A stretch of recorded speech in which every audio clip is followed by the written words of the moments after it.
How I see it, midlife male, Dr. Drew Ramsey. Welcome. It's good to see you. Hey, Greg, it's great to see you. Everybody listening, all my fellow midlife males. Thank you for being here. Actually, it's funny. We got a little bit of a late start, which I'm actually thankful for because I was scrambling behind. I started my day with a pool workout this morning with my friend Justin, who happens to be joining us even on the call right now.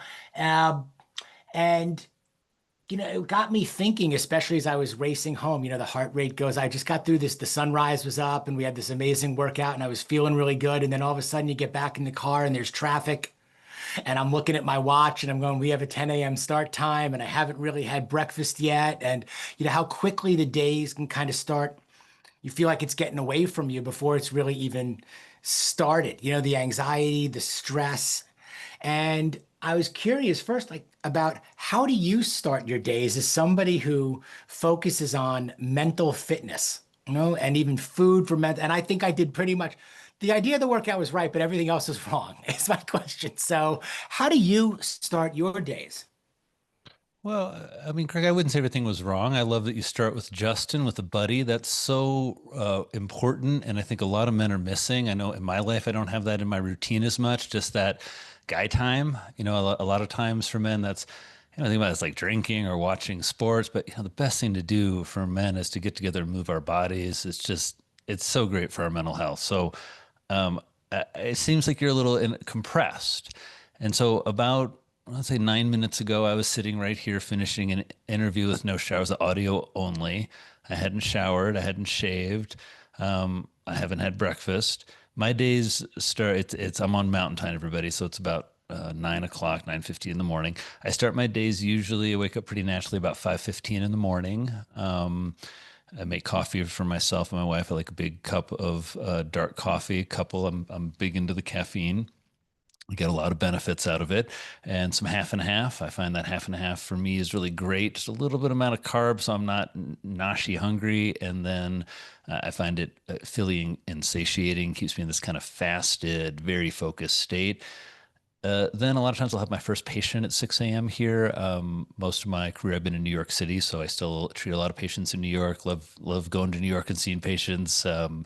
I've known a lot of these folks for a very long time at this point, and so it's a great way to start the day. I do a lot of psychotherapy, and it's just being that early morning time with creative clinical process. So I'll do that, or usually journal. Those are kind of my two go-tos. I haven't quite gotten movement early in my morning yet, too much. Just a little bit of kind of check it in with the body. I always feel embarrassed when I go to the yoga class and they're like, maybe this is the first time you've checked in with your body today. And I'm like, yeah, totally. I'm like, what body? And so that gets me to wake up time. So then about that time at 7, our son is up. We have an 11-year-old and a 14-year-old, and it's time to do, I don't know, this fall I feel like I've settled into this nice routine. I'm making my daughter's lunch and we have a quick egg together with my son, and then he's off to school and my daughter's on the bus. And then it's about 8 and I have a couple minutes until my 8:15 patient.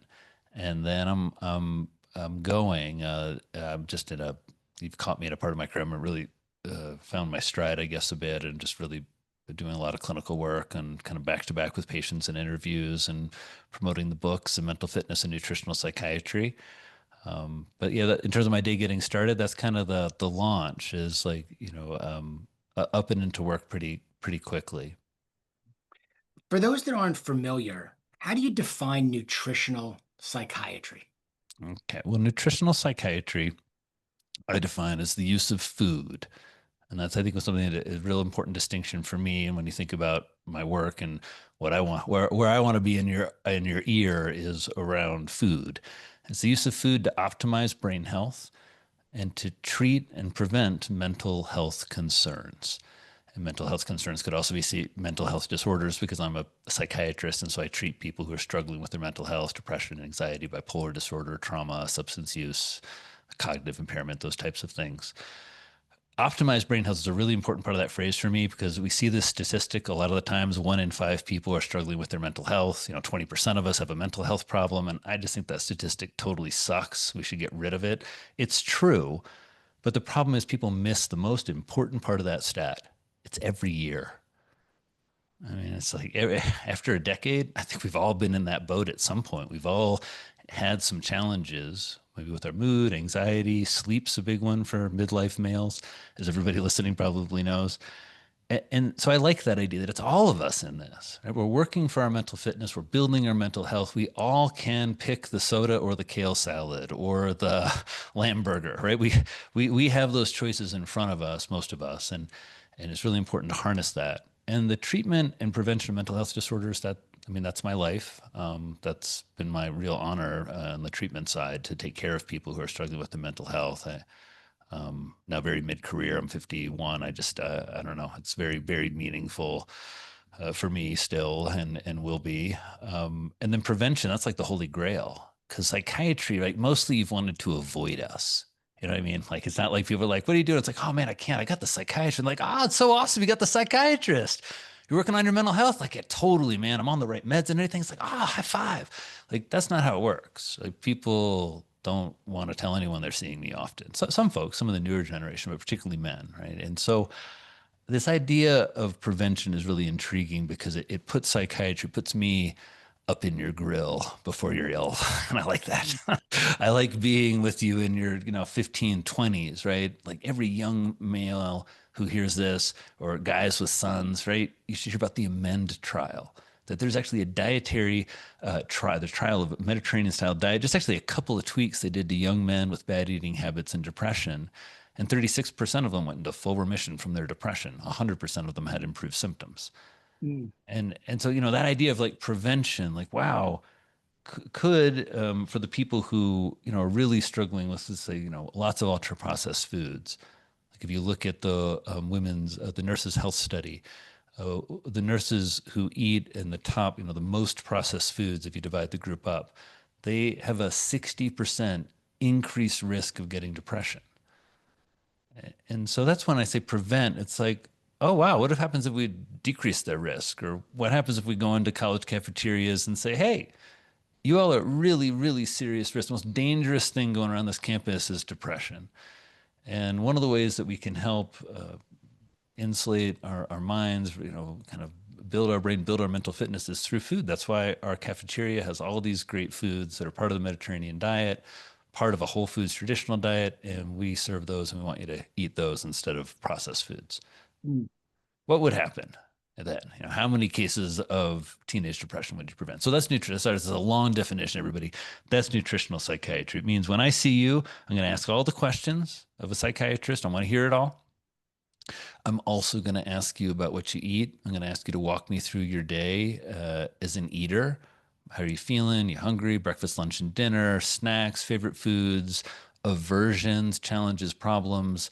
I'm going to evaluate something around your prowess in the grocery store, cooking, comfort, storing, sourcing.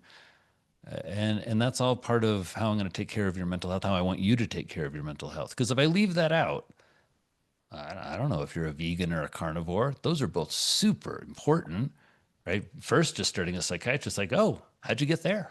Like, who's influencing you? Where's that come from? What do you eat? Or if you're not eating certain food groups, like if you don't eat seafood, you're never eating long chain omega-3 fats. So that's nutritional psychiatry is just in some ways a simple idea that mental health professionals, giving we are caring for the most metabolically energy hungry organ in the entire body, we got to ask about the fuel. It makes so much sense, almost common sense wise. Also, I've got you opened up a few different things for me as I was scribbling some notes as you were giving the answer to and the definition on there. One, first I want to know like what's on your foods list also. Like what are you eating? What are you putting in your body each day? I think a lot of our guys out there struggle with just like give me the answer to the test. Like I don't even know what to even where to start or what are what if I was going to the grocery store and I have never thought about mental nutrition, at all, or Yeah, yeah. almost like anything. I've just been kind of whatever my wife has been buying, whatever's in the house, whatever I can grab and go, whatever my assistant's been putting on my desk, for years now. Like give me like what's on, what should I be thinking about? What should be on that list? Yeah, so this is one of the very first steps, is thinking, the first tenet of mental fitness is self-awareness. And for a lot of guys, I start with the kind of awareness. As I said, it's not just, it's the foods, it's your preferences, it's your skill set. In terms of the foods, there are some basic skills I think guys have heard and know, right? We want you to stay on the perimeter of the grocery store. I mostly want guys to focus on plants just because there's been a lot of misinformation about plants. They're very what we call nutrient dense, so you're getting more nutrients per calories. A lot of men struggle with caloric excess, right? We just grow a big middle. And one of the ways that we're battling against that is increasing satiation, right? Man, that you feel full, that you're getting enough of the nutrients we need. I find I tend it seems like I eat a lot less, and I'm not sure why that is. Maybe I'm not as active as a therapist, but if I just walk back through my diet over the past few days, I feel like no one's going to be that impressed in a certain way. Like I had a really great bowl of lentil soup. That's a real common thing in our house, just real high protein soup. I dropped a big scoop of sauerkraut in there, a big scoop of plain yogurt, full fat. And then I added a bunch of wild cumin and a bunch of black lime. It's a spice that someone gave me like a year ago. I just love this stuff. It's like lime peels. I think it's a kind of traditional Caribbean spice. And put that all over, just again, increasing nutrient density, more nutrients per calorie. So adding in things like cumin and black lime and even the sauerkraut. You're just, I'm getting more fiber. Now I've got two fermented foods in there. So in some ways, for a plant-based brain food dish, that's perfect, right? I got my lentils. I got 18 grams of protein per cup.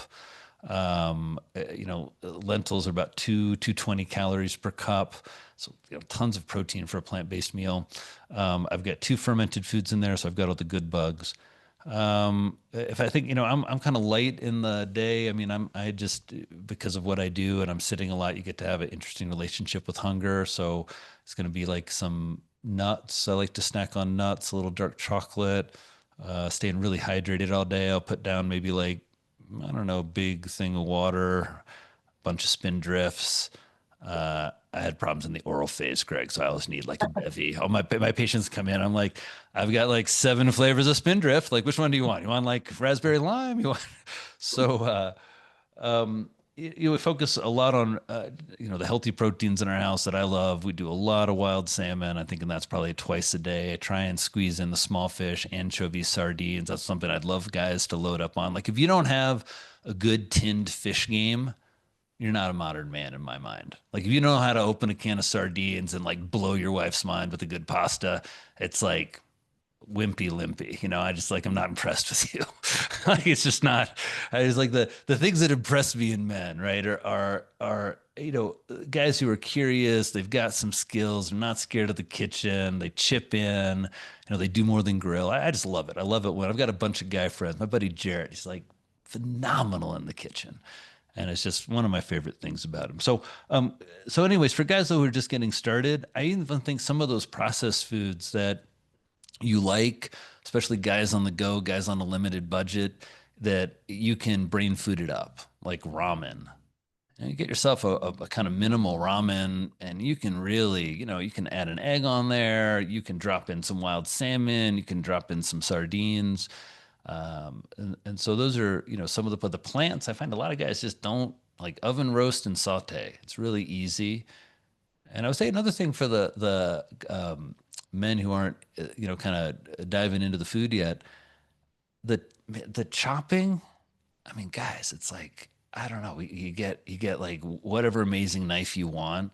You can keep it sharp, and I find a lot of like pleasure and discipline in chopping vegetables, and in like doing the prep. I find it a super mindful time, for where I am with like a family. Like, I have this very almost like spiritual intention of like, this is definitely part of my purpose, is putting healthy nutrition in my wife and my babies. Like, this, I don't know, it's just like real concrete, real satisfying, when they eat it. It's really satisfying in particular. So, and I think a lot men can, take a lot of pleasure in this. I think, a lot of time with some of the movement we're seeing and kind of more traditional values that, that's missing, that like one of the essential traditional values for men is in nourishing your family. Men have always provided food for their family. They've cooked it, they've prepared it, they've raised it, they've harvested it. And I feel like somehow we've really gotten away from that. Like, I love all the ways my wife cooks and, does all the stuff. But I don't know. I just, to me, part of being a real man, a real modern masculine man, is that, like, you can drop 20 people in my house, and in 45 minutes, I'll have a lovely meal for everybody. No sweat, no problems. Mm. Expand on that, if you will, a little bit, this, modern masculine man, because it's something that's getting talked about a lot, the definition of masculinity or redefining masculinity. We had a whole big thing. GQ just put something out, and they did it in 2019. Now they did it again. I thought they missed the mark both times, but it's something that comes up a lot. You're 51, I'm 52 right now. You've got younger kids. My boys are 19 and 22, so I'm raising two young men, or have raised, and now they're really, young adults right now. And I want to circle back to this gap that you kind of mentioned in mental health before, but like these tenets that you talk about, this modern man, these, like, in your mind, like, what is it? I mean, you just alluded to one thing, again, the cooking and the preparing and men feeding their families. What else do you think is, either on or off that list? Or is it different for all of us? And is that okay? Well, I think we each probably have some variations or some flair in how we think about and define masculinity and what appeals to us as men and feeds our masculinity. And I think that changes throughout our lives. What really like sings to you as a man. I also think there's a way that the journey of a man, masculinity, people think a lot about it as like 20s and 30s. And I think one of the big challenges we have is there hasn't been a well enough defined arc of masculinity. Like the way that I live in the world as a man now, it's very different than when I was 30. And when you're asking about like masculinity, and I'm thinking about who you're talking about as experts, I'm like, I don't know. I've spent like 40,000 hours, a lot of it listening to a bunch of really impressive men and watching them struggle with relationships, forming their identity, from like 20 to 86.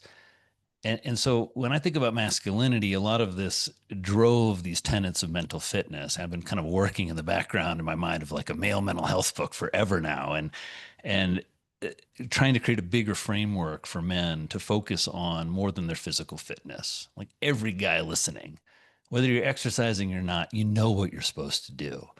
Right. You want to get a good core. Like you can go get a trainer, you can get some YouTube, but also you just know how to do planks and sit-ups and you know how to bench press. Right?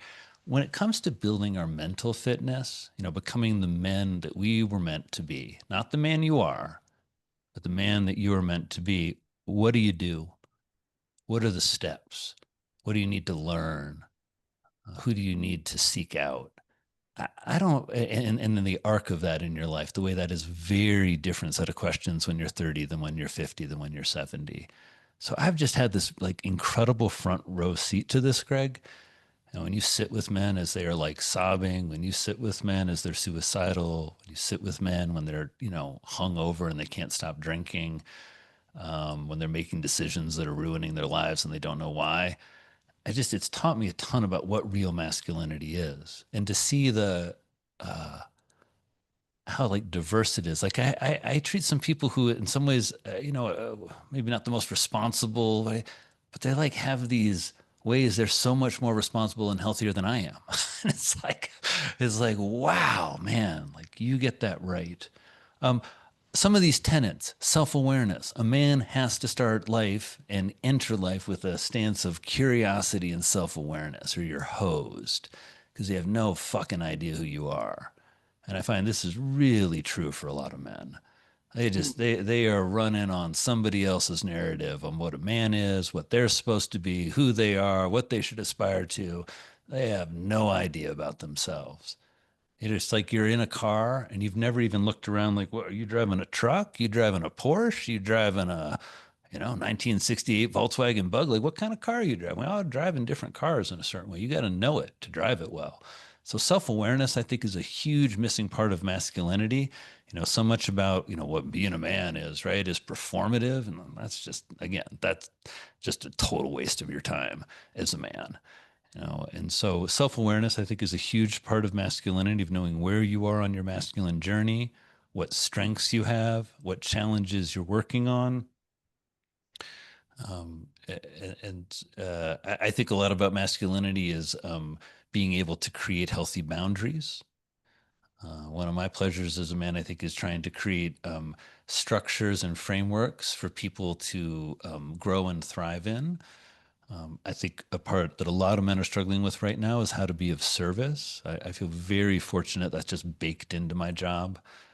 Every day I get to be of service to someone else. And that really is I don't know if there was something that was going to like power up masculinity, like boom, like go serve somebody. I'll get down on your knees and serve somebody. Just be about their needs for a while. And so, I think there's, certainly men are struggling.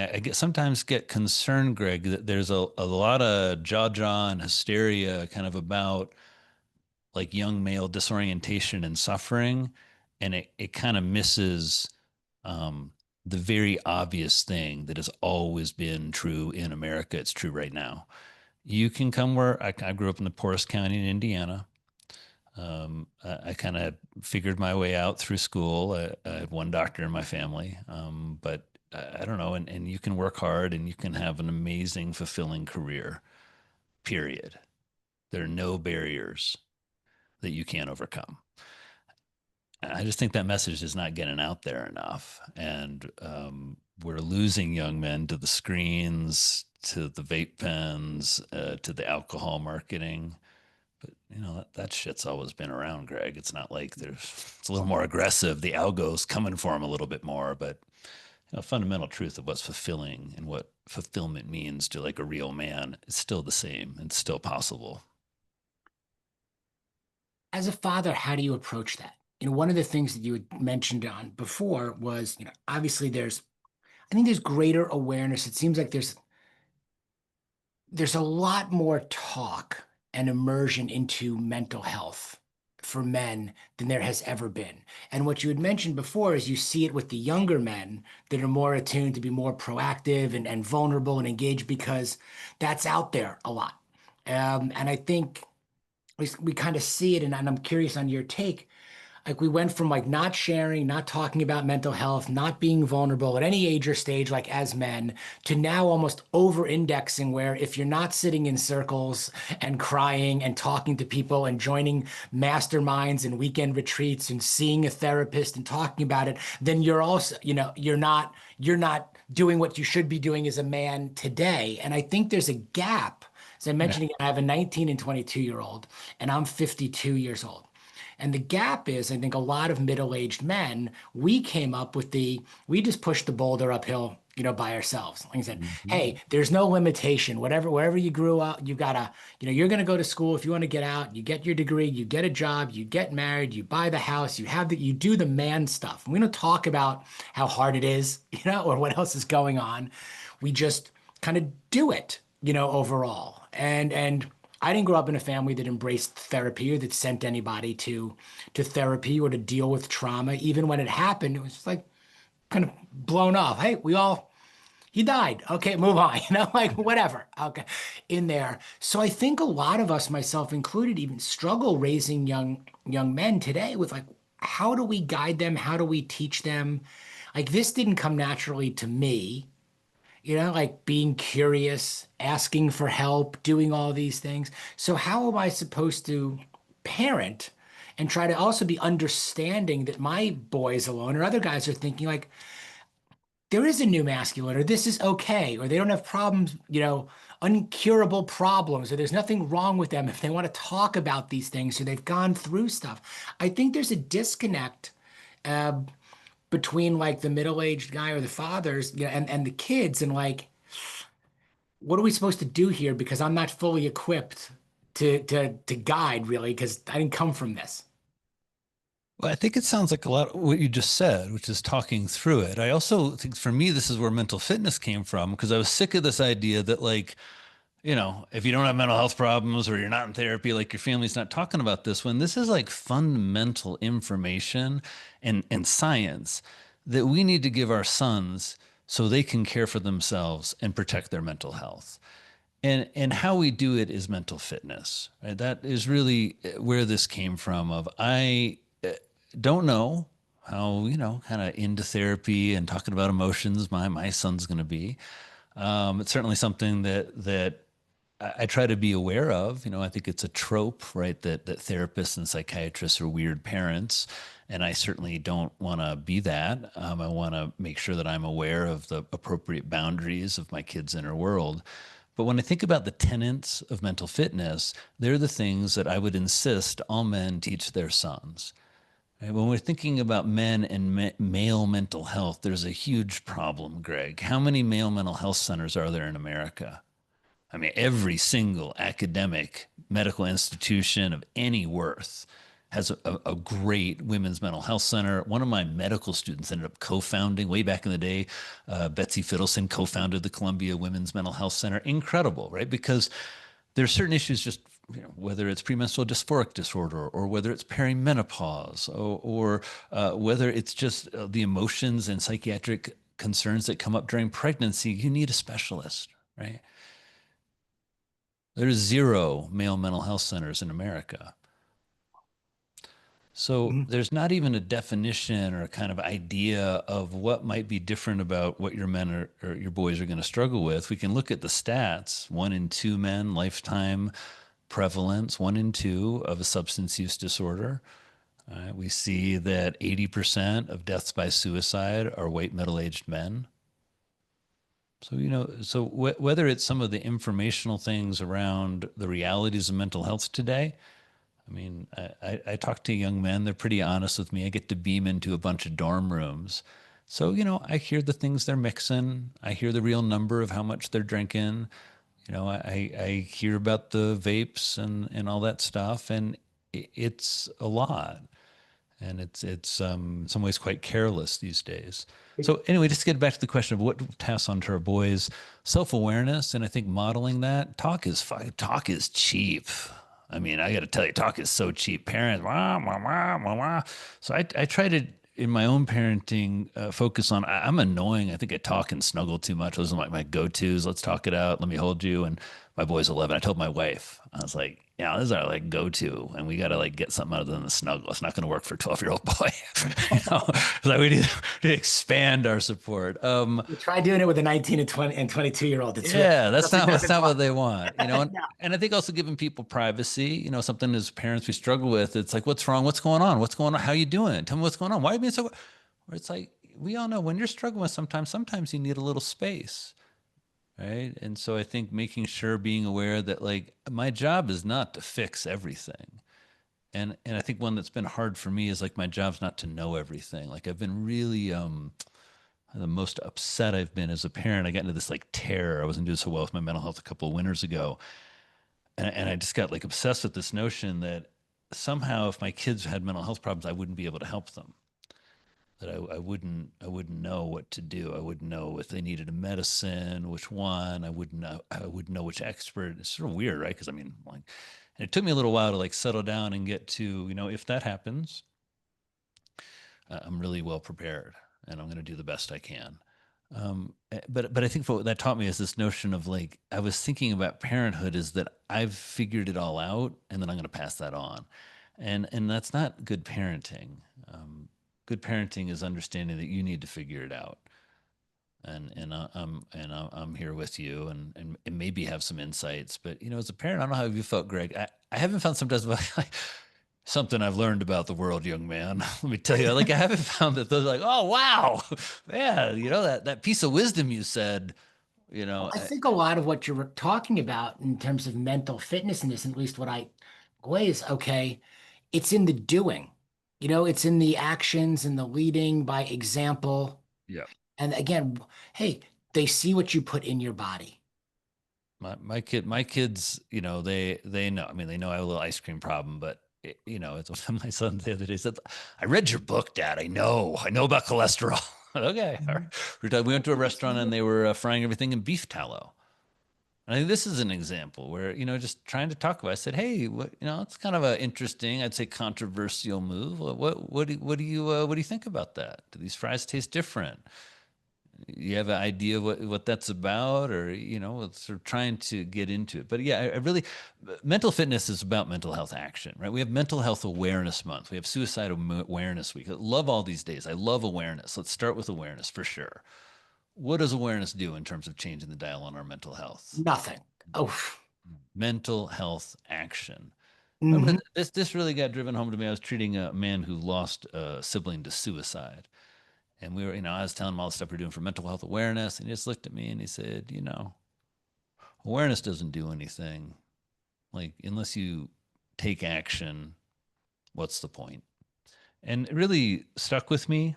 Obviously, someone who is sitting with real life consequences of awareness and not action. Everybody was aware his brother was struggling. So action is where it's at, and that's hard when you have a mental health challenge, anxiety and depression, bipolar disorder, substance abuse trauma, and it's also I think really hard with all of the misinformation and stigma out there around mental health. And you can't just like drop in, have a session. It's also not very accessible, or it's very expensive. Like a lot of guys, one of the reasons they're not in therapy is they don't want to add like $1,000 a month or $1,500 a month bill hmm because a lot of therapists don't take insurance in America. They think they don't have the time. They've, as you said, never been in therapy. Like a lot of people, guys, your experience of therapy and your experience of being vulnerable is like, why would you share your inner world? That's just ammunition people are going to use to control you. I've heard guys say, "Why would I tell my wife that?" It's just like handing somebody a stick to hit you with. Okay, and I do think that you're also pointing out this gap is that vulnerability. It's not this binary thing that like not being vulnerable is bad and being vulnerable is good.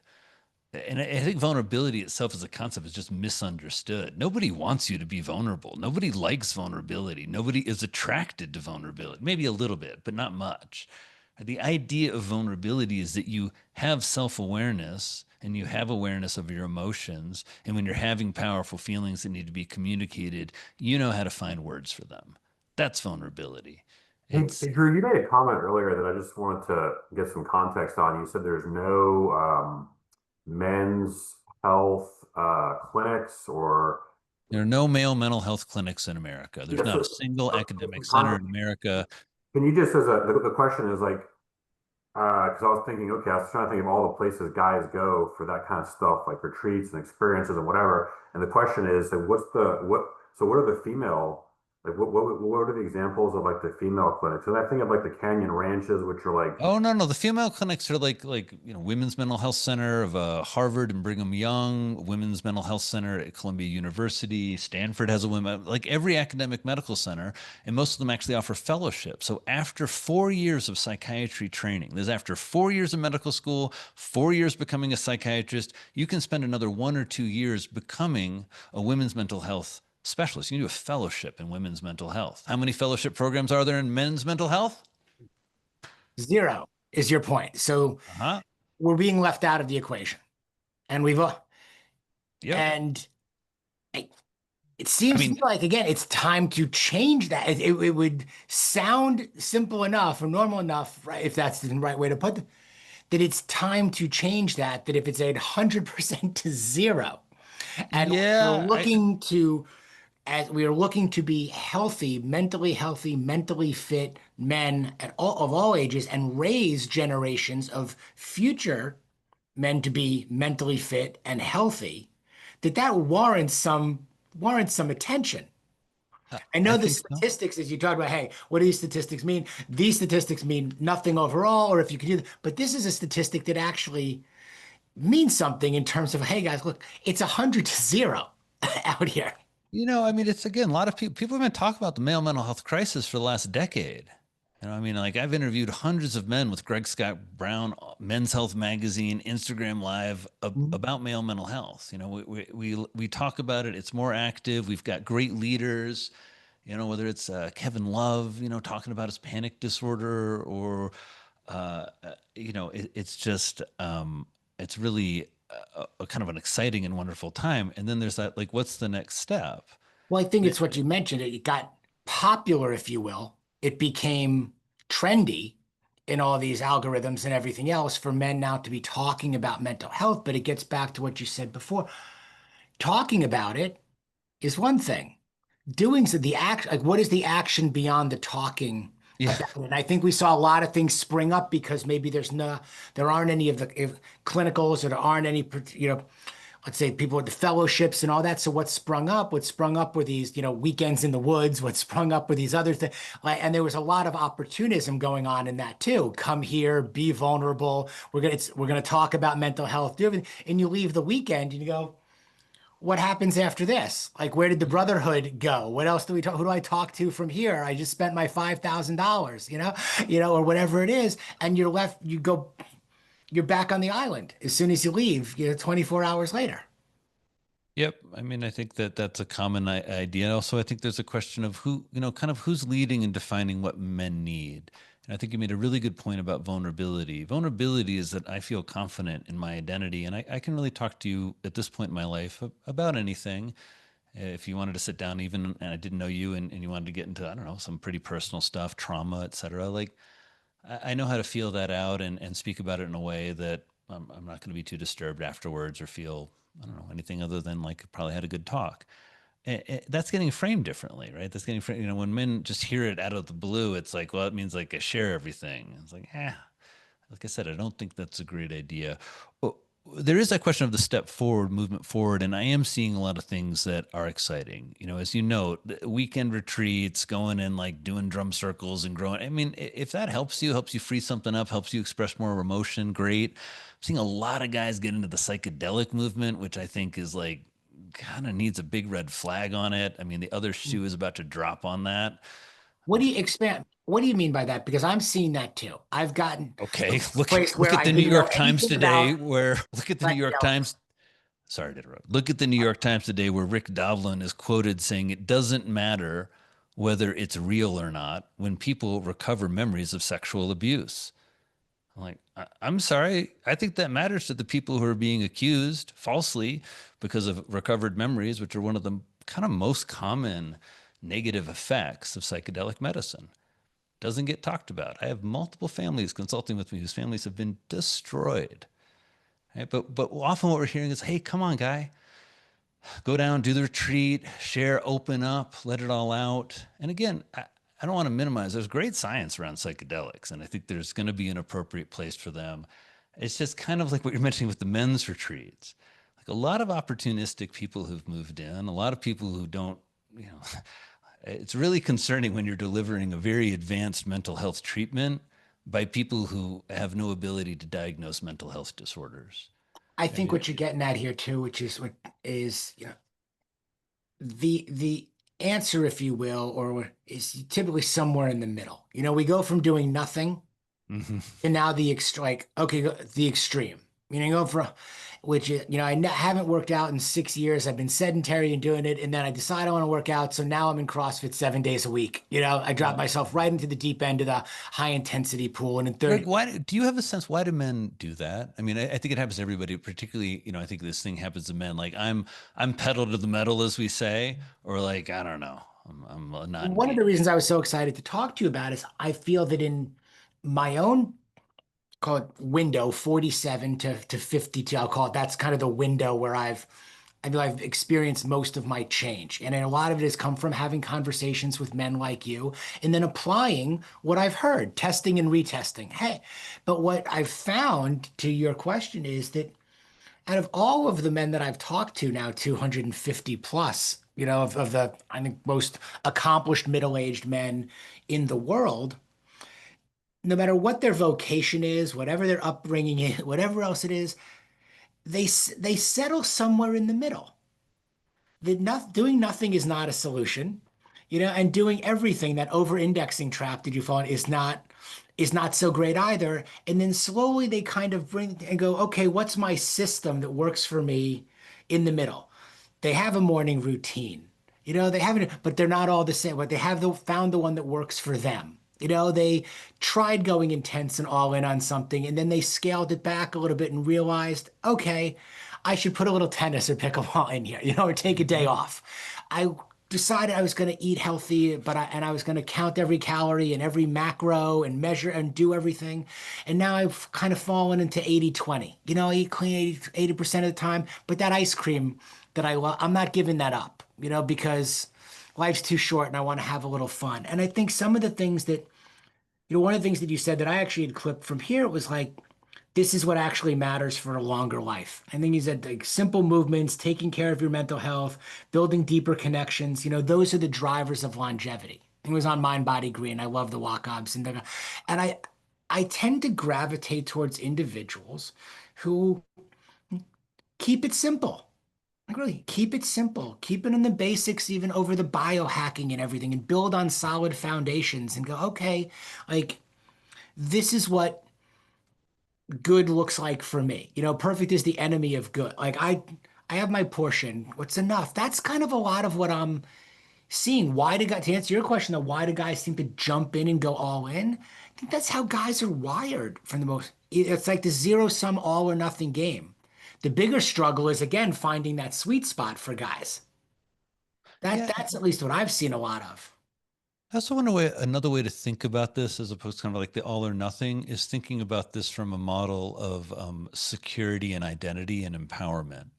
When I'm doing nothing for myself, I don't have a secure identity as a man. I'm not strong. I know, like every man knows, you're not taking care of your frame.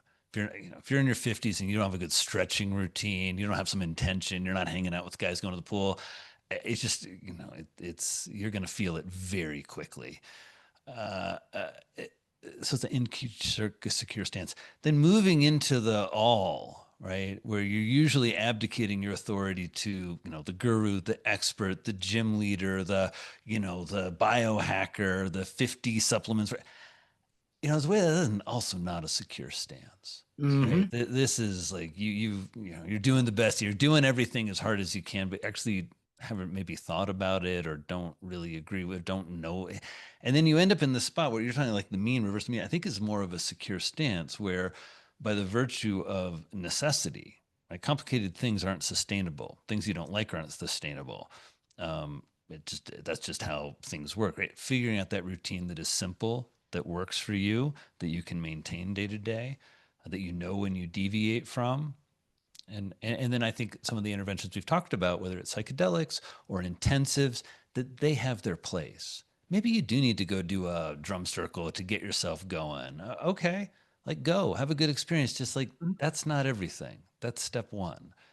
Go if you need to go have a journey. Like be careful, but like okay, but like I did a bunch when you get trained in psychedelic medicine, you do the stuff, right? It's kind of like a rule, like don't give stuff you haven't done yourself, which is unlike psychiatry. It's not like I'm like, yeah, no, I took Prozac for a few months, I took Zyprexa, lithium was okay for me. I peed a lot, but it's interesting as a clinician now when I sit and talk with patients about some things like ketamine, like, yeah, I can be very clear, right, about like this was my experience. These are things that happened to me. What's interesting to me is when you get back from the retreat, and I was pretty revved up. I got a little bit of a hypomanic response to ketamine. Doesn't really get talked about, but in that week to 2 weeks, a lot of times when people are like, "Oh, it's great," it's like, yeah, you're still kind of high. You're still revved up. You're still kind of seeing it through that lens, and then again, as you said, then you're back at home, and maybe you have some insights, maybe you have a little bit more, connected attitude, but that day to day of your life, what you build, that group, as you're saying, that what happens next, that connection, I think it's really important for men to start thinking about how do you build that in your community. Because I think especially when men are struggling, feeling disconnected, feeling isolated, feeling depressed, drinking too much, vaping too much, not sleeping, playing video games, watching porn, right? Standard American male fare, eating shitty food, delicious, delicious hamburgers and fries uh, all the time. Eh, You're not in the mindset of reaching out to your brother who's right there and forming some connections. One of guy I've worked with, Jonathan Jacobs. I love Jonathan. He's got a great Instagram feed, but he's been doing these like walk and talks. He just like invites, he's just like, let's get together and walk and talk. He's just been walking in the community with men. And like 10, 20 men are coming out and just like, I mean, I just like, I don't know, it makes me almost misty eyed. It's like, yes. And I think everybody, like, one of the things that I think is great about men, I really love about men, and I think is really missed about men. I think because I'm a therapist, I get to see all this. Like I see a lot of the real raw emotion. It's just how sweet and loving and attaching men can be. And you get a group of guys together and you put them through any stressor they get, and there's like this cohesion. There's this like sense you can rely on each other, and it's very when you ask me like what's modern masculinity. I think for me, and I think for us as men right now, reclaiming that, especially as American men, reclaiming there is an unbreakable bond between us. Nothing will get in the way of my caring and loving for you as an American man. We can have different values, we can have different politics. Okay, but we're all after having a free place where we love our families, where we can say what we want. It's a very, I just think, powerful thing we need to tap into right now, Greg. The way that we love to connect and bond as men, and there aren't as many opportunities. And maybe a better way to say is like we need everybody listening. We got to create more opportunities, with our sons, with our brothers, with our friends. Just to get together, to engage, to have safe spaces to talk. I agree with that. We've seen that with a number of guys that I have talked to recently. I love this notion of the walk and talk. I've even gotten really into rucking lately, and we're Yeah, doing yeah, yeah. Rise signature rucks at some of our events that we're doing. And we had Jason Khalipa on very recently. He was, a former CrossFit Games champ. And really what he's doing now is he's meeting guys at the park. And it started with one, and then it was 10, and now it's 20, and then 50, and so on and so forth. And it's just, hey, giving guys a place to go feel good about themselves, to engage in something kind of physical at whatever level that they're at, get up before the sun, be there to get those types of things. What I wanted to ask you about also in this is one of the things I've also seen with a lot of guys, particularly in middle ages, they're not having a lot of fun. I mean, we can take this to like, oh, it affects their mental health, but really like they're just not having a lot of fun, or the fun that they're having is not the fun that they really want to still be having or do. They're outgrowing, you mentioned you look in my 30s and my 40s, we've all gone through these decades. I'm not the same in my 50s than I was in my 40s and I was in my 30s and so on and so forth. And they find themselves not having a whole lot of fun, whether the job and the career has been the conformity, complacency, redundancy for 10, 15 years. Even the marriage has been 10, 15, 20 years. The kids are getting older. They're tired of the poker, the golf, the poker, the same guys to anything else. They're just not having much fun. The drinking isn't even as much fun anymore. The poker game isn't as much fun anymore. And they kind of can't break out of this cycle a little bit, or they feel like if they try to go from what they know and who they're around, oh, well, then I'll be lonely. They feel lonely with the people and not connected to the people that they're around, but they are not able to break out and try something new and do it. And a lot of them are just coming to me. These are my clients, guys that I coach that are not seeing therapists, have never seen therapists. They're not gonna see a therapist, Right, probably. they're not going to see a therapist. Like one of these, oh, I'll go to a coach because that seems more like I don't have to be vulnerable or anything. But they come to me, and this has been a thing that I've even been reluctant to talk about. Like, how serious is it? But just the fact that guys aren't having that much fun is like a really serious thing, and how to get back to having some fun in your life, the good kind. Yep, it's and I love that you're speaking about this transition in the shift. I also think we should just say it out loud. A lot of male fun, male hobbies, aren't hobbies and aren't fun, or are really limited. Being a sports fan is a good example. I appreciate people love sports and they go to sports, but a lot of times this is just an excuse for binge drinking and neglecting domestic duties. I can't imagine people spending 4 or 5 or 6 hours on a weekend, watching sports and kind of think that they're going to create a robust life for themselves or other people. It's just there's just not enough time if you're taking life seriously. And so, what are healthy hobbies for men, right? What are hobbies that men can engage in? I see this being out here in Jackson, Wyoming. I'm surrounded by like a lot of super healthy guys. And, certainly there's the movement hobbies that people pick up, and you see the guys doing it really well. They're including other men. Usually there's that mix of like a little bit of nerdy gear acquisition that guys like, and the getting it in your schedule and doing it. And, I think a lot of hobbies around movement are fine, but I find it interesting. Like, Greg, I don't know how many guys that are in a book club. Like all the women I know our age are in book clubs. My wife and daughter are in a mother-daughter book club. They like read a book together. They go hang out. I'm like, do you know like guys are like, yeah, I'm in my It's, father son book club. We read Moby Dick. You know? Book club, Justin? guys only book club for 20 years. Okay, Justin, will you tell us how you got this started and what you guys do? Because it's amazing. Yeah, actually, y'all are both invited as guests next time, but here's the deal. Seriously, it's awesome. So I can't take credit for starting it. I joined at 25 and it was like 25, next guy was 40 and the next guy was like 60 and then it went up from there. And we would read books, and it was awesome. And then COVID happened and literally shut the club down because these are all people that are like the high risk. And me and a buddy were like, hey, we don't want to let this thing die, so we resurrected it. And here's the format that worked. And we literally took it from however many years it had been running that we had been part of. We do 4 times a year because that's about what guys can fit in. We do it, it's guys only. So then you're not introduced, first you get the camaraderie, but second of all, you're not as a guy having to go to your partner and say, hey, I'm going to go to this badass book club and other women will be there, but you can't come. And then we do a cocktail hour. So it's like a 6:30 to 7 cocktail hour. We do a badass chef. So we get a private chef, cooks an amazing meal, sit down, you have a seated meal, and then afterwards, there's a structured discussion. And the deal is if you read, you can comment, and if you didn't, you just got to shut up. You're welcome there, but you don't get to like opine on what you haven't read. And you get the talking stick. And it's like, all right, Drew, you got the talking stick.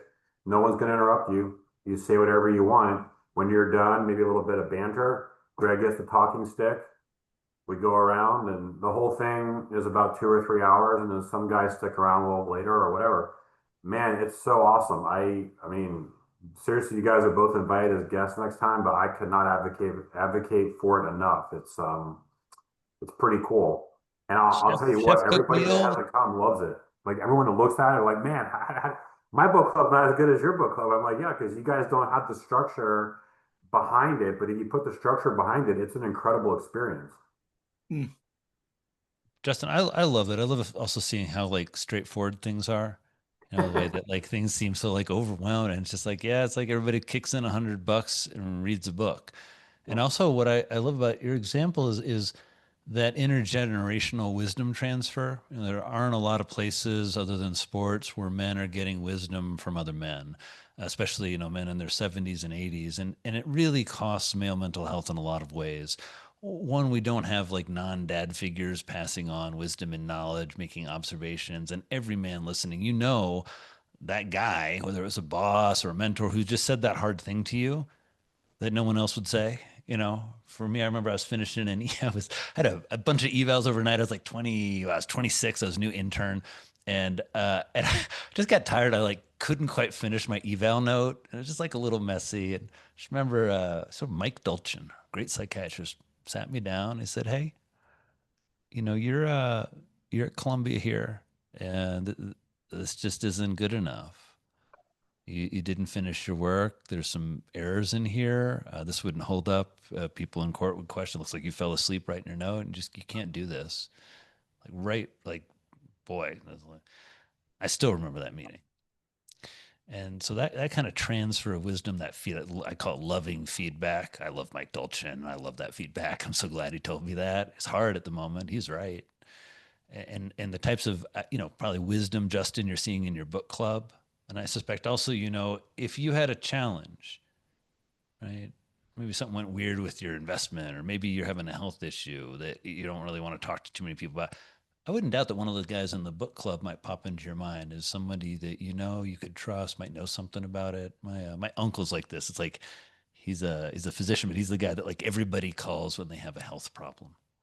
It's like known, like hundreds of people have like reached in our kind of tribe have reached out, like when because he's just really good at navigating that, at helping people feel empowered, get second opinions, deal with all the information. And so, anyway, We had two. I mean, just I'll say this and then shut up. But the 15 years ago, the club that was mostly 70s and 80s and a few younger guys, you'd read a war book, right? It was like I don't know, great battles of World War II. One of the guys in the group would be like, "Well, I was deployed with one of the regiments that was in that battle, and the book said this, but let me just tell you like what I saw, and it's like, whoa. So that's like one version of it. Another version is, this is literally like last few months. I mean, unfortunately, it was a tragic flooding in Texas, and a lot of young children passed, including um, some children or a child that was a daughter of one of the guys in the club. And so I think the guys were able to support each other, or at least come to the support from my buddy. That's pretty heavy stuff. Well, So I mean, that's as heavy as it gets. And also, when we imagine a man in that situation having a place to come and sit, just come and listen, come and have something that was, kind of normal in his life because nothing else is. Um, yeah. And you see how helpful and protective that is for mental health. If you play that out, play that at scale, what if every man had a spot like that, a group of guys that they could just, rely on? I think we used to have a lot more of that. And when we think about, kind of what is modern masculinity, like what are we after? Why are we talking? It's that, we need to be very active. We need to take action as men to create this, whether it's in the micro, just in the interaction. I find myself as I'm older, more and more, I'm trying to recognize those moments when I'm having a competitive fantasy or I'm like, feeling like something with the men and much more trying to connect. Like in airports, a lot of times I'll make eye contact with the dad who's like carrying two kids and all the bags. And I just want him to know, like, I see you, man. Like, I see you doing it. And it's amazing.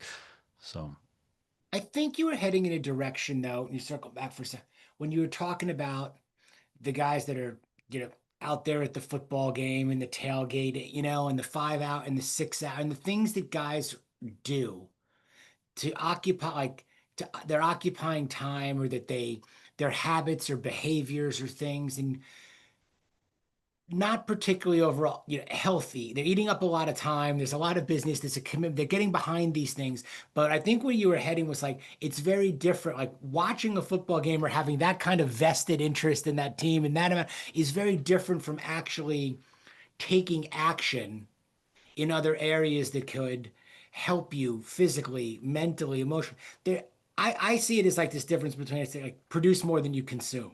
Like if I'm just turning on the TV and watching a football game, I'm just consuming somebody else's athletic performance. I'm just sitting there, I'm doing anything. Or I've never understood the tailgating and the drinking and all of this versus like I would rather actually go outside and throw the ball around, for like a period of time no, or I mean, something like that. yes. And I think we get, you know, opening up to guys like that again, back to choices. You've talked a lot about choices and how you can make the better choices in your life. And when you start making those better choices or identifying some of the choices that may not be so healthy for you, that are also occupying a lot of space, time, bandwidth, money, all of the other things, you look at this equation and go, okay, like again, it's back to pretty simple. If I made some better choices, mentally, physically, emotionally, spiritually, financially, I could be in a better place. When I look at the choices I'm making, it's not so surprising that I may not be feeling so good, not performing that Yeah. well, mentally, physically, all of those things too. It's not that complicated.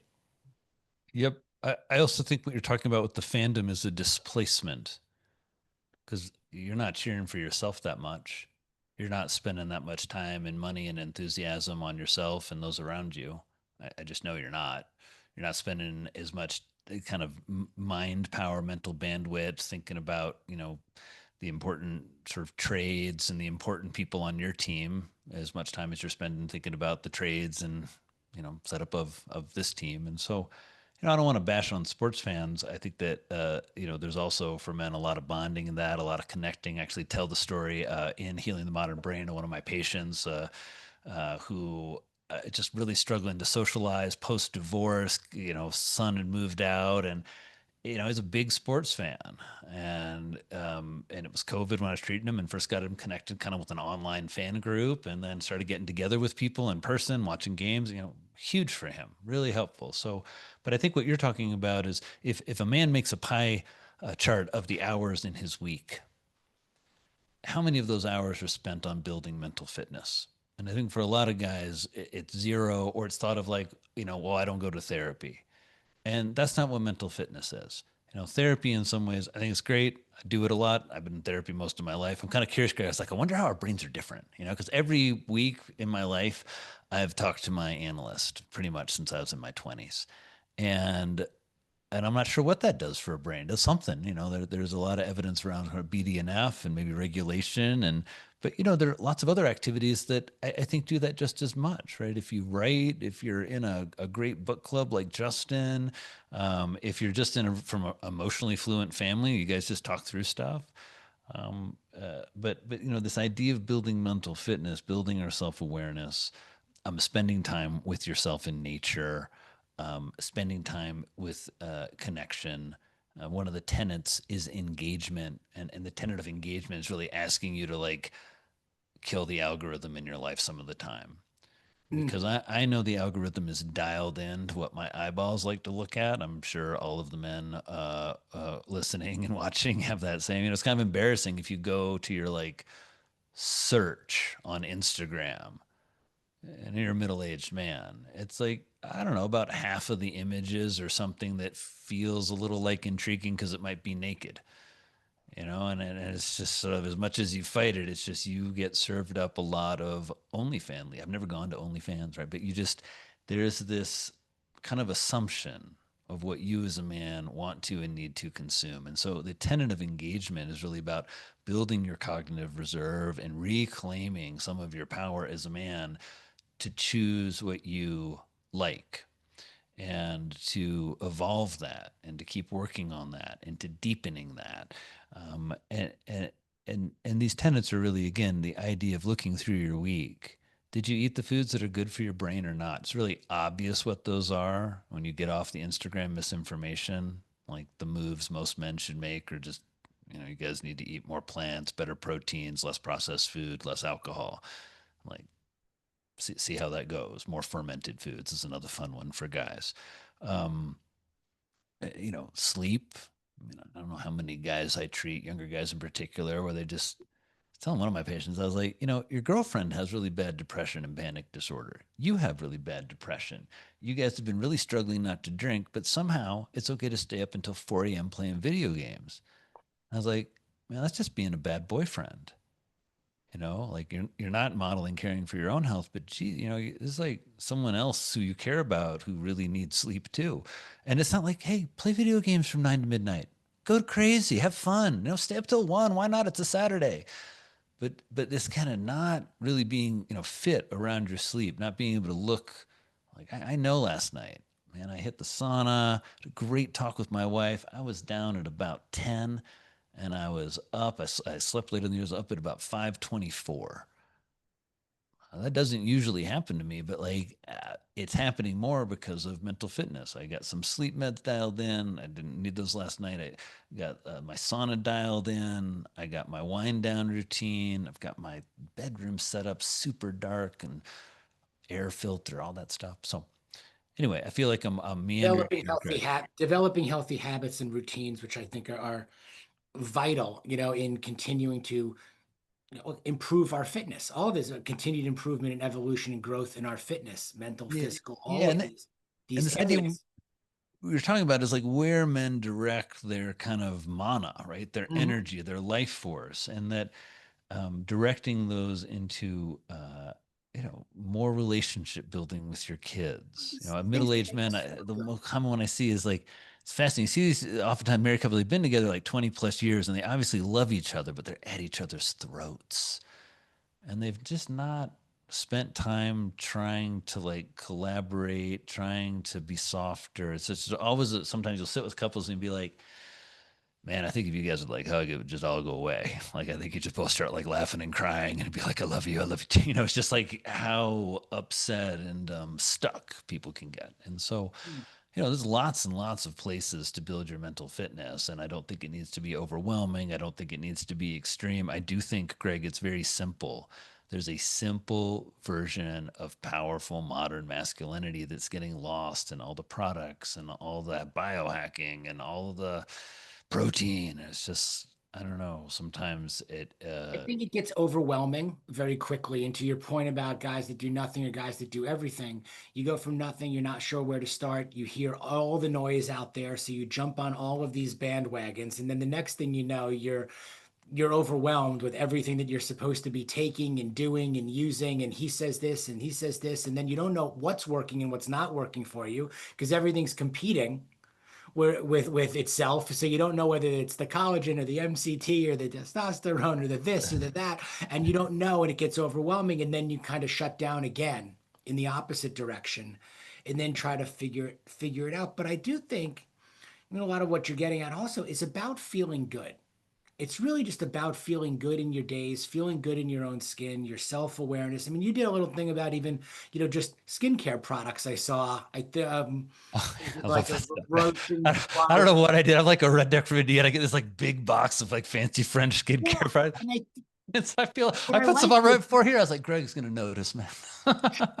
But I liked it because it's real and it's like, okay, like, yes, I'd like to have good looking skin. I've talked about this before. If it makes me feel good to look and try some different products and get a great. Like again, mentally, physically, that makes me feel good. It's almost like I've said, I don't mind being bald. I just don't want to be fat and bald. So I'm Well, going to exercise in there. well, I also, don't Greg, want to be fat like and bald with you're a bad great look. skin. So I'm going to look into products and I'm going to ask other guys, oh, what are you using and what are you taking? And people that I think are relatable and credible and then also aspirational are kind of where I tend to gravitate. Okay, well, I may not do everything that Drew tells me to do, but you know what? I actually might go buy some lentils, now. Or, I wrote down like I should get some sharper knives because apparently, like, I'm missing out on all the chopping that Kate's doing in It's the a fancy kitchen. now. Get Maybe, go get yeah, yourself yeah, a go treat fancy yourself. chef And knife. these things they do, help. So I think these are the things that kind of like stack up and that I want guys to only take away from the conversations. It's like there's no one way to do it. But hey, talk to some really amazing people out there or listen to some of these conversations. And guess what? If it's a moisturizer that makes you feel good, if it's a morning walk, if it's a treat yourself to an expensive knife and do some chopping, these are things that are now like you're giving people tools, more arrows in their quiver, even to kind of use towards achieving mental and physical fitness. Yeah, and I also think it's part of, again, my definition of masculinity for me is looking great and feeling great. And any space I show up into, I feel like I have a responsibility to myself to really show up. My wife's been really good as we've gotten older. She said, staying like fresh, it's an everyday activity for you now because you're old. it's and and I really appreciate that. I got up in front of 700 nurses last week and gave a talk, and I'm not going to deliver what I need to deliver unless I'm going up there confident, feeling good, looking good. And a lot of times I think that's framed for men as like, oh, that's like narcissism, that's like sissy stuff, or what. And it's like, nah, that's No, not I as think it's it's con caring it's for the self. It's like confidence. you, Greg, right? Yeah, I guess you're bald. I never noticed that. You're like ripped. You love your wife. You're doing a great, you're talking about your kids in the college of transition. You're inspiring tons of men. You got a great kind of sexy, fashionable, athletic vibe. It's like, I'm like, if you ask me, like, is Greg bald? I'd be like, I'd not even thought of that. You just, right? I, It's so, I wish I should go do something now that's really challenging me because you just built up my confidence. So, which is great. But I do think that these things, again, I think they're empowering. I think they're important.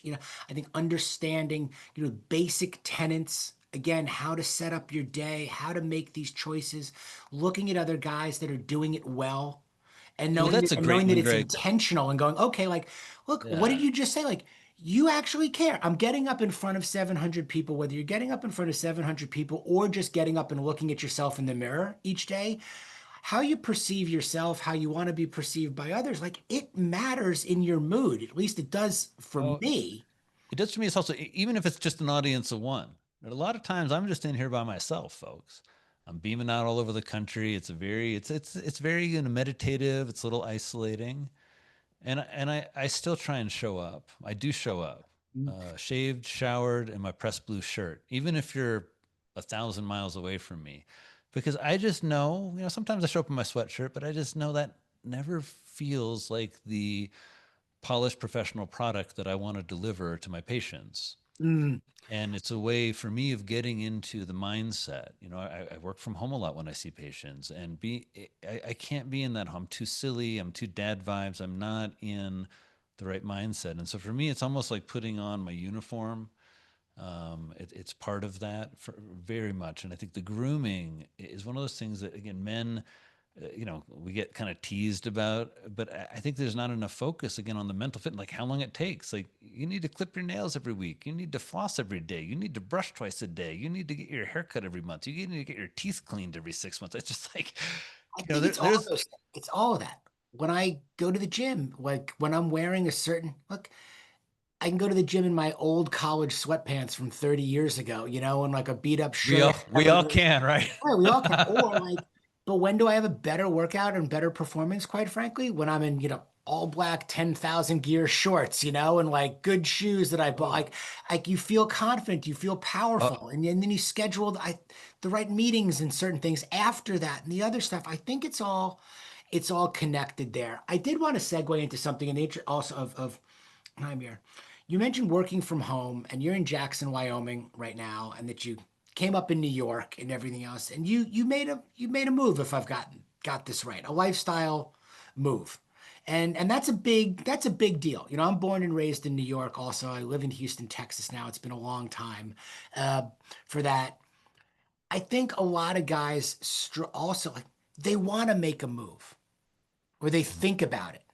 My yeah. life could look like this. You ask them to write out their visions, or in their 5 year where, oh, it would be great if I could get out of the city, and I could go to Colorado or Wyoming. I could do this. They create these big visions. And very few execute because there's always a reason why I can't leave the job or I can't do this or I can't get out and walk me through a little bit, walk us through a little bit, kind of like hey, like, how do you do that? Or can you do it? It's the same thing. Like, I get into conversations with guys who they want to quit their job and follow their passion and they think it needs to happen tomorrow, or then they get deflated because they can't do it tomorrow rather than, well, you probably can do it in 18, 24, maybe 36 months if you made a plan, and Right. actually worked the plan in there. So I'm curious about kind of what led you to make a move, how you actually went about doing it, and kind of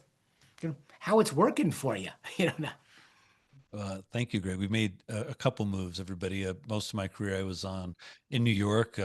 Last year I was living in this lovely apartment, biggest apartment I'd been in, could barely afford it, right on a Central Park and 97th Street. Great playgrounds right outside the front door. I'd ride my bike through Central Park down to my office, and I had this office in this like beautiful building on the Upper West Side called the Ansonia. A lot of people have heard it's like that, murders only in the building. That's where it's supposed to be based. And it was great. And I loved it. But I noticed over the years that that lifestyle, being in New York, going out, work hard, play hard, I'd grown really bored of it. I write about this in Healing the Modern Brain. I started feeling like I was in this, I called it the box to box existent. And they are great boxes. You can't get a better box. It's like amazing apartment, great healthy family, great office, great patients, faculty at Columbia. I think for me, it was a commitment to a couple of things. One, I really like putting myself in different situations. And as a psychiatrist, being in different aspects of our American culture is really essential to me doing my job well. I can sit down with a top conservative and deliver what I need to deliver to be their psychiatrist and turn around 2 minutes later and be talking to a, I don't know, top progressive. And that's really important for me as a physician to care for anyone who needs care in that way. I also think in terms of kind of what happened. I grew up in a farm in really rural Indiana. My wife and I moved back to the farm when our kids were young. I'd started going back for the summers, and I just really loved growing food. I wanted to spend some more time with my parents before they got too old. And it's one of those things you just see a lot of these. It's happened to me on our daughter's second birthday. Like, some planning things almost went wrong. It worked out at the end. It's like, whew, and it ended up being a great night, but I had this moment of just like being on the precipice where it was all about to be wrong. I couldn't get into the place, whatever happened. And just having this like, wow, that only happens once. That's only one second birthday. And for me, that window, my kids were young. We have this lovely farm in Indiana. And my business was more and more moving to telepsych. I actually commuted back and forth from rural Indiana to New York every week for a while, and just really, Mm. again, being steeped in these two different places. Um, we make decisions in our lives a lot of times when we have to. And so I also want to be clear. In some ways, my lease ran out in New York, and I didn't know quite what to do. And I know I needed to make a change, and I just couldn't quite figure it out. And so, in some ways, my lease forced my hand. And boy, what a strain! We moved to rural Indiana. I think then sitting there and understanding the positives, understanding the negatives, also understanding some of, I would say, like the enactments, the dynamic enactments from my own psychology of what was going on, that got more clear to me. My family went through some pretty strange times, I would say, and we needed to be someplace different. I guess this has always, in some ways, been a dream of my wife's to live in the mountains. And as we started to look at places here, it's a very hard place to move to. But I saw something in her I'd never seen before. My wife's kind of almost has like a Native American. She kind of doesn't want to leave any scars on the earth. Owning a house has never been important to her, and she really cared about maybe living here. We also, it was really around our kids. We being having grown up in New York, this way you want your kids to walk to school, and you want to be able to like walk to coffee. It's just kind of like a litmus test. And there aren't a lot of places in America where you can just walk to school, walk to the restaurants. And Jackson is a really wonderful, very small town like that. But because of the tourism, it has a lot. We had some friends here already, and as I was just kind of envisioning the next decades of my life, I knew I wanted to be really, really active, and I wanted to be in a population where, a lot of places I go, like back in New York, and people think about me as, I don't know, like really active. I'm a snowboarder and I bike and all this stuff. And out here, I'm a chump. I mean, I'm like a lazy chump. People out here are doing 2 a day, 3 a day. They're mountain biking, they're hiking. I mean, it is. I've got a buddy who's like this incredible mountain guide. He's going up the Grand dozens of times a summer. I mean, it's inspiring. It's like, okay, check. I need that. I can tell as I'm slowing down, I need that. I wanted a place that really challenged me, I guess, spiritually in a way that the nature out here and the isolation and the dark winters and the snow, the amount of snow and how it happens, just I don't know. Everything goes still for me, Greg. Like I walk out and it goes from cold to snow, and it's kind of like the garden where I put seeds in the ground and plants come up, and it just feels like really close to a miracle for me. Like wow, and boy, I think those are. And then I just think a lot of it is my wife and I we got married right before we got married. We went to Kenya together. I was in medical school at Indiana University, and they have this really wonderful program, the second medical school in Kenya. They helped found in Eldoret, and Mm. we went there together, and then got married. And there's just something about traveling. Actually, in our wedding rings, it says in Kiswahili, "We travel together, my love." And at first I thought that was about like going places. Like I really like traveling internationally with her. It was like very fun. And now I really understand what we meant.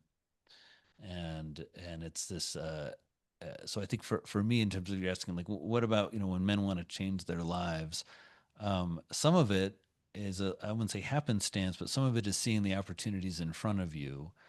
And then I think some of it for me, having been in a lot of different settings in my life, I've been really fortunate that way, is really understanding that my notion of like the attachment and the loss and the transition challenge is much greater than what it actually is. I'm kind of at a point in my life now that if I have my laptop to see my patients and a pen and a paper to write and a credit card and my phone, I don't, I'm really, and maybe my wife and kids, great. I'm kind of that and some coffee. I'm a really happy guy. And so I think being in the different places helped me. I feel like it's a long and meandering answer. I can tell there are all the fears. I have a small business, it's me and a few clinicians. What about when we're not in New York? Business has just grown. I do a lot of media work. The Today Show could call and I could be there in half an hour. What about when I'm away from that? I've probably done more media work since I moved, with a better internet connection than I've ever had. The fear that I'm not going to be a professor at Columbia anymore. I'm not going to have that title. That was hard. I kind of love that. It's like, really, your self esteem is just because some title people give you like that. that's hard for me, Greg, but Mm. I really like that. And I'm actually presenting at more major academic conferences this year than I ever have before. It's it's one of those ways that I think for men, our fears, our hesitation, it's like, we get all wrapped around the axle with the timing, and that's where I really, with patients who are struggling with this, I like to put deadlines. I was sitting with a man who's really struggling with his marriage, and we were talking, and it was October 15th, and he was I can't be in this process. I have to make a decision about this. It's torture. It's been years of couples therapy. I said, okay, when are you going to make the choice? He's like, I don't know, 3 months, 6 months. I said, I just stopped, and I said, 6 months is the Ides of March. Well, why don't you decide by then? What do you need that you don't have to decide by then? So sometimes we need deadlines. It's one of the things I've learned from books. I write a lot. I know if my publisher gives me a deadline to write the big book of mental health, in a year it'll be done. And without that, I'll write some essays, maybe a little bit here and there. And so I think understanding deadlines, and then it does get back to that purpose. For me, my purpose really revolves around creative process and how creative process relates to psychiatric healing. My purpose is really undoing a trauma narrative about family and how kids are raised. My purpose is really about being a loving and attentive husband. I get just a lot of rewards from that. My purpose, I think, is about understanding and transcending my own challenges, whether it's in my character or in my past.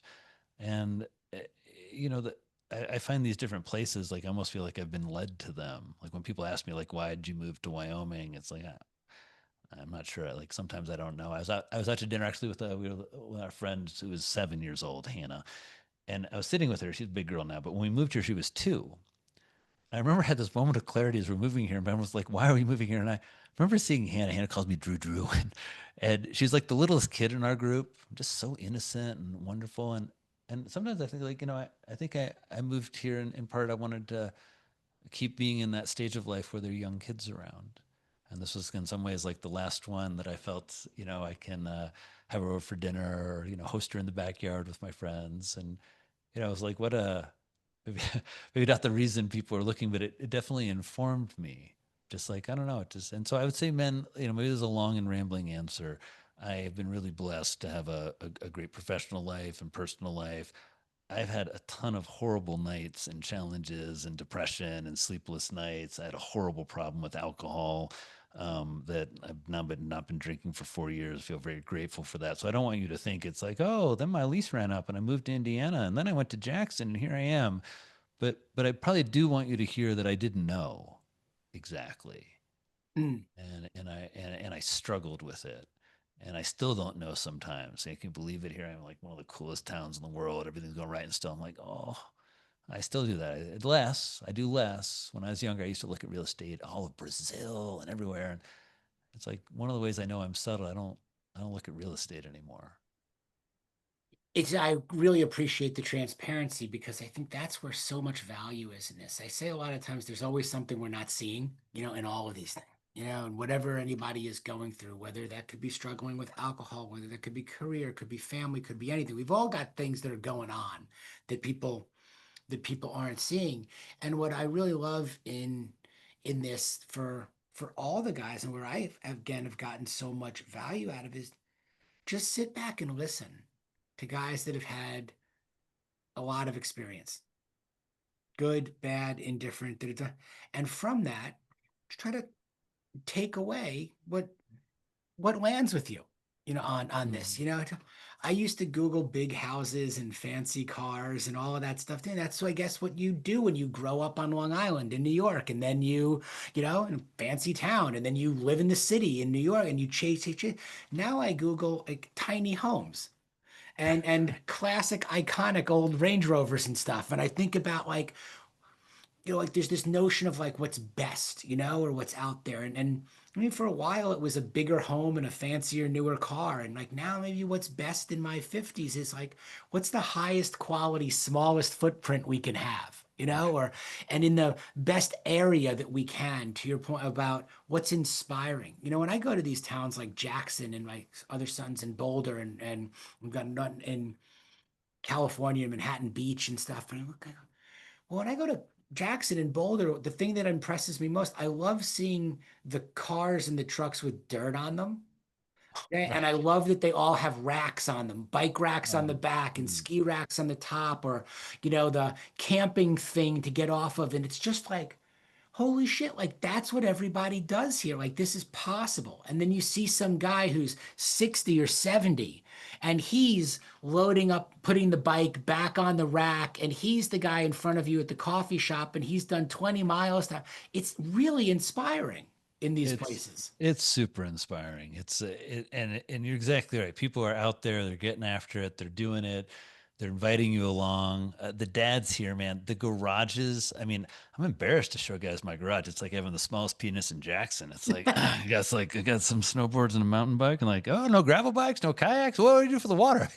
Guys aren't like that here, but they are very geared up. And but again, there's a engagement that I've not really experienced any other place, where it's just and people, the you want to go trail running with the group, you want to go cross country skiing. I never thought about cross country skiing.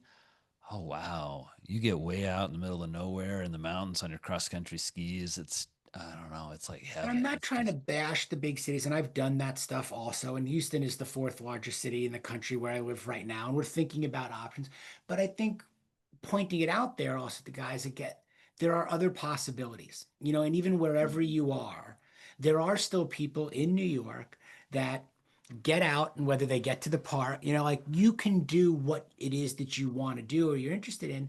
And if you want to get to someplace else in your life, 40s, 50s, 60s, beyond, as we start to think about this window, that we're both in, I think 50 to 70 are going to be the most vibrant years of my wife and I's life. We're young, we're healthy. Our kids are doing their thing, for the most part. We want to see them as much as we possibly can. But like, hey, where do we want to spend our time and where do we want to go?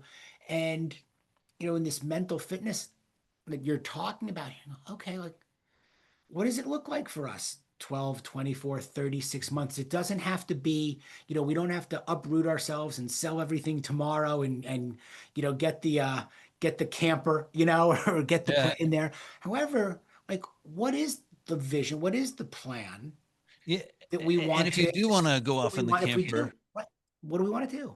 yeah, and if you do want to have something like go off on the camper, sorry to interrupt, Greg. It's like there does need to be a date that you drive in on the Ford F-250 with the Airstream on the back, and your beautiful I love this partner hops thing in about and deadline too. If you don't have a deadline, you're not going to do it. I've got a client, he's been looking to leave his job since the beginning of our engagement.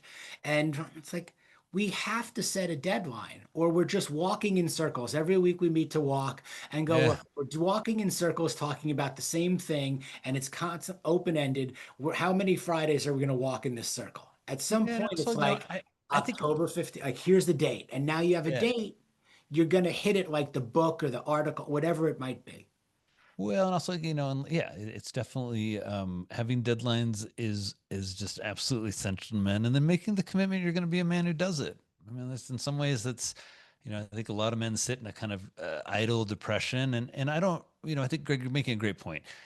Not everybody's going to end up in these like out in the woods or out in the country.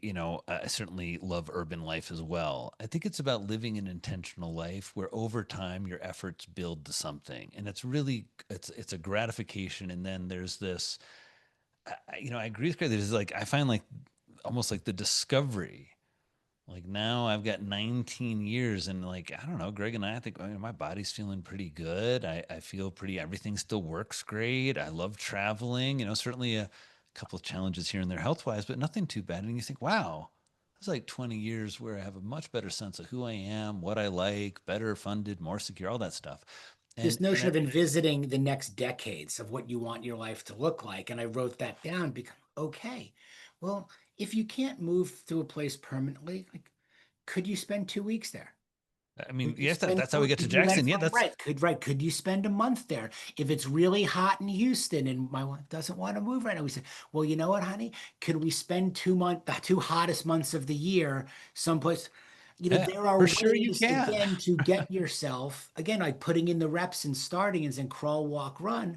I'm not the fittest guy today, but you know what? If I actually exercise each day, He's incredibly fit. that's right, right, over the next 6 months and year, like here's what's going to happen. I may not have spent a month in Jackson until I've spent a month in Jackson. But what do I have to do? I have to plan it, put it on the calendar, budget for it, and the next thing Yeah. I know, I come back and go, wow, I guess I Greg, could spend every June in Jackson. Like, I, it's good you say that. I should be more honest, everybody, or just it's more detailed. That the way we got to Jackson was also we came out here, we skied, then we came out here, loved it, rented a house with some friends the next season. Then we came out and did this great steep and deep camp to really like build some of our skills. Met some people. One of our friends fell in love. One thing's lead to another, and now at the hospital, I got two or three of my best friends working, and we kind of our community. Some of us have slowly cohesed here because it's a place that we like each other. We like to know where we tend to visit one another, and so there is that part of your mind where like, yeah, I came out here. Why here and not, I don't know, Vale? I mean, well, I mean, anybody who skis knows that, but sorry, Vale. But it's because I dipped my toe in here and I liked it. And then I came back. And actually, when we were thinking about it, we came and we lived for a few weeks. We didn't stay with our friends because maybe we just like it here because, like, it's fun to come down in our PJs and I have a think it's that sleepover. all or nothing conversation that you mentioned before about why do guys think it has to be, all or nothing, and we're getting into that and go, what it really is most of the time, it's a process. Yeah, that's what I always say. My wife Process, said that to process, me. She's like, process. we are not going to just pack our bags and go all like let's dip our toe. Let's go to a few places that are on our radar. Let's try them. Let's see if we like that, which walk to the coffee shop we like better, whether that's in Jackson or whether that's in Boulder or whether that's in Utah. Like let's look around and spend some time doing these things and then over time narrow the funnel until down to like, okay, now if we want to do this, we've checked enough out that now we feel secure versus again the all or nothing and you wind up in a place where you go this is not what I thought it was. I read the article in Outside Magazine and I decided to sell everything and move out here because I'm having my Oh, yeah. midlife crisis and Yeah. that's not the move. The move is dip your toe. There's a process to this. Try different things. Get out and about and then ultimately when it's right you kind of you'll know it's right. Yeah, I really agree with that. And the last tenet in healing the modern brain is purpose. And I talk a lot about process in that chapter. That finding your passion isn't as interesting to me as a therapist as finding your process. Where is it that you get into the conversation where you're processing the stuff inside that's hard? Where do you get into a process in your outside world? For me, it's kind of, obviously doing clinical work, but also I really like I love pulling articles and reading them and making video, right? There's just I kind of naturally go to that. If you leave me alone, I end up on PubMed or like I don't know. So do you Right. think that's what it is though? Because now like it's the process that leads you to the passion and the passion that leads you to the purpose. That's the order? Yeah, Or did I I don't mix really have those I up? don't really have passion in my equation. It's not my favorite word or emotion. I don't Okay. really well, I just don't find it very useful. And I think people use it with young folks too much. Where like if you ask the 20-year-old like follow your passion, it's like they're just gonna drink beer and have sex all the time, right? It's just like well, and be That's like, okay, I was it's gonna just not, say, yeah. it's not and passions burn very bright. And what we're talking about, Greg, in this entire conversation are about these daily things, the consistency, the discipline is in the regularity and in the pushing through. And you're not going running because you feel like it, you're going running because you go running, and you like the results of how it helps you in your life. You like the discipline, you like so, I think that, in a lot of ways, we want to find purpose through engaging in a process. I think purpose is something that emerges in your life as you're active, engaged, creating, loving, right? You get a sense of it. It's like I think people have this concept that you find it and then you build it, and I just think that's so inverted. For me, I've never been closer, more in touch, more aware of my purpose in life than I am probably in this year. Never. I don't think I ever could have. I never had the language or the words or the confidence or whatever. And I still and I hope that keeps. I hope it keeps kind of feels to me not like something. I don't know. I see purpose in very spiritual terms, Greg. It's actually not something that you can know. it's something that you can hope for and pray for and think about and meditate on and work on every day. And then if you do that, it will reveal itself to you. But you don't know it until you are really enmeshed in your life in a way. And I find again, there's this inversion, right? It's almost like if I figure out the right rabbit to chase, then I'll be good. And it's like, no, no, no, no. Last question for you around that. I think a lot of times with guys searching for their purpose, and I agree with you that the passion word is completely kind of It's overused like and vulnerability, right? It's exactly, like, exactly. There are a lot of the in the is more better, bigger, better.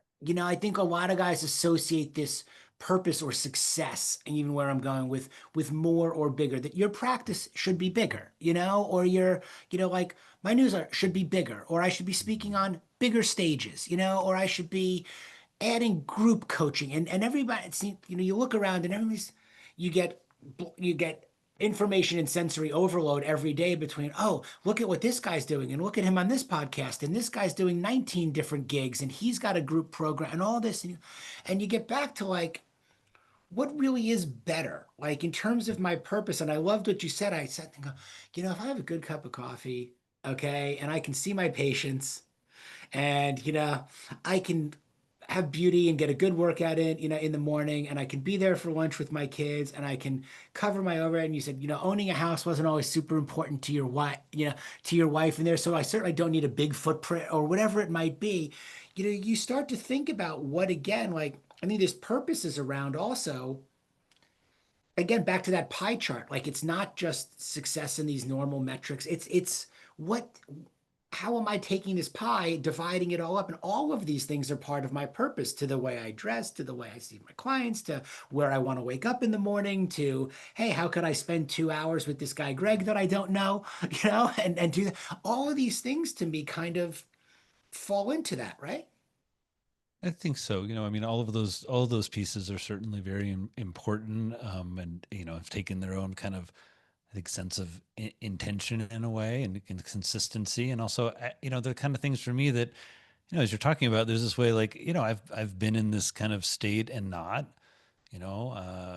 and something I've, in some ways understood in my own time, like how I can best achieve it.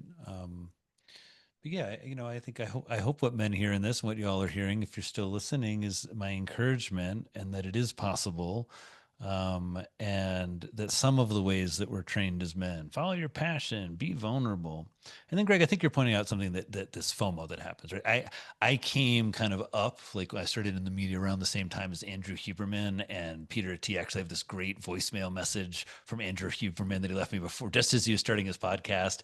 And so, I've certainly sat and watched some people just blow me out of the water in terms of content and platform.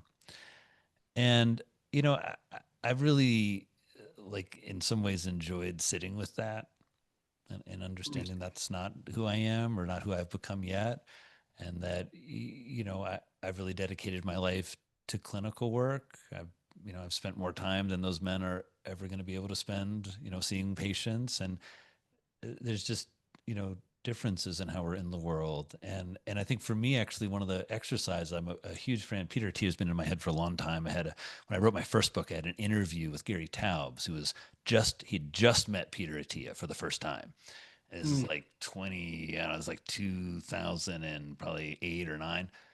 And I heard all about him. So he's been in my mind as this like brilliant, like evidence, like scrutinizing guy, in a very friendly way, in a sense of, instead of feeling competitive with him, instead of noting all the stuff he has that I don't, I've thought, how cool it'll be someday to get to meet him and talk to him, and how he can sit in my mind in a way that inspires me. Anytime I look at something, sometimes, the evidence doesn't seem quite good enough, or I don't actually understand the math, right? I go back to it with some notion. It's kind of like part of my super ego now. And I think, as you're saying, both looking for role models, but looking for those men that you could be competitive with, and feel badly about because they're kind of beating you, or with a little pivot, they can be someone who is really inspiring you. Like, that is your brother. They are doing the thing you're doing, and they're doing it great. And we don't need to be in the spotlight. We don't. I think the more is more. The more ideas also one of the reasons we see so much male mental health pathology in midlife. Because women are having hot flashes, and Greg, you and I are having not flashes. We're not as smart, we're not as hard, we're not as buff, we're not as desirable, we're not as hairy, we're not as witty. Still great guys, but we're on the other side of things, and so there is a way that more is more is more kind of misses that part of the, not that it's just about disintegrating into nothing now, but my mission now is not about more. Well, how could it be? Well, I've done five. What I need to do? Like, do I really? I remember when the fifth book came out, and I thought, wow, and it like really hit my self esteem. It really hit me. I was like, you really can't have shitty self esteem anymore. Like, it was like really annoying, like really Mm. bad soundbite. Like, well, you need to like own this, and I do now, and maybe there'll be more. I don't know, but there doesn't need to be. I Um, think that's a kind statement. I think it's a great statement that we to be kind to ourselves in there, to appreciate what it is that we have done and what we have accomplished out there. And yes, there will always be people that are seemingly farther out ahead. And one of it, I say this all the time, like, hey, he's outworking me. She's yeah. outworking me. And that's also a choice. And she deserved everything Yeah. I got. And And I also the one felt I it. love, he's better than I am. There's that. He's better than I am. He's stronger. He's smarter. He's more dedicated. He's harder working. And like, and what I like about it, Greg, it's like, and doesn't that have to be okay? Isn't I see this with young men sometimes. They're like, oh, well, what if she meets a guy who's stronger, bigger than I am? And I'm like, there's not stronger, like more endowed men out there in the world than you. Like that, like that's a bad idea or intimidating. Like that's just a raw, straight up fact. You got to be the biggest, best in anything. There's a way that that just disempowers us, takes us out of finding the strength in who you are, the charm and the wit and the humor and the loving, generous self, like all of that. And we check at the ego in some of those things too. And it was when that happened, even the other day, a friend of mine she's very successful and sent me a text. Or we were on this group text because we work out together on Sundays when everybody's in town. But of course, everyone's so successful that they're traveling or speaking or doing and Right, all right, this. right. So Everybody's got it's something. rare that we all get to. Uh-oh. Uh-oh. We lost them.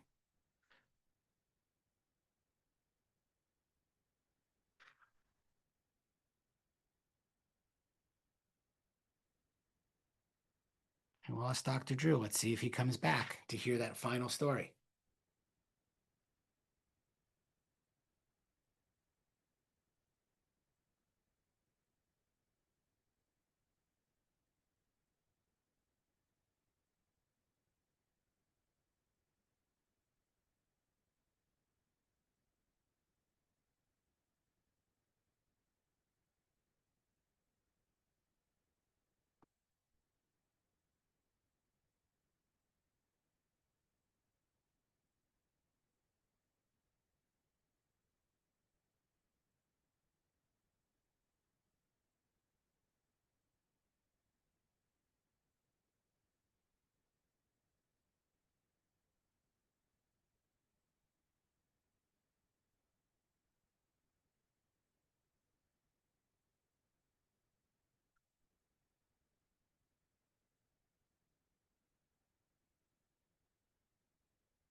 Welcome back. No problem.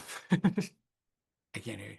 There we go. Sorry about that. My computer Oh, died. no problem. And we're wrapping up, and it was really kind of just the last question, kind of point I was making was that, and she put in the text, that she's moving, and here, oh, I'm moving and I'm moving here, and here's the address and everything. And I went and looked. Of course, my curiosity is let me take the Yeah, address go to and Zillow, get a yeah, sense of. exactly that. And let me look at the house. And I looked at the house. I go, holy shit. Okay, like look at the size of this house and look at it is and look at the price and look at everything. And I immediately felt like smaller. Yeah, Like, oh, again, am I being outworked? Is she better than me? All is this going on? yeah, And I'm showing my wife, and I'm like, look at this. And the point I was making to like what you were saying is when we ended up having dinner that night and everything, we were talking, all I thought about was like, okay, like we're running different races. Like Yeah. we're running completely in other different races. All I was thinking about was in order to even have that and sustain that and do that, the pace you've got to be running, the gigs you have to do, the books you have to put out, the appearance, everything else, these things all come with a cost.